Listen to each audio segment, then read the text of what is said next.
تەمیمی داری کە سەحابەیەکی پێغەمبەری نازدار عەلەیهی سەڵات وەسەلام شەو نوێژێ کرد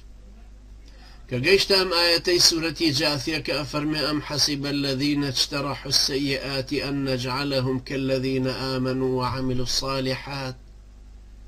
فجعل يرددها إلى الصباح ويبكي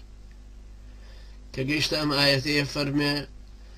ئەوانەی وا ئەزانن کە خراپەیان کردووە هەروەکو ئەو کەسانیان دابنێن کە ئیمانیان هێناوە و کردەوەی چاکەیان کردووە هەر ئەم ئایەتەی تکرار کردەوە هەتاکو سپێدەی بەیانی آخر چۆن ئەو کەسانەی کە گوناحبارن وەکو ئەو کەسانەوان کە چاکە خوازن آخر چۆن ئەو کەسانەی کە تۆبەیان نەکردووە و غەرقی زینا و فاحیشە و خراپەکاری و حرام خواردن وەکو ئەو کەسانەوان کە شەو نوێژەکەن و خۆیان پاراستووە لە حەرام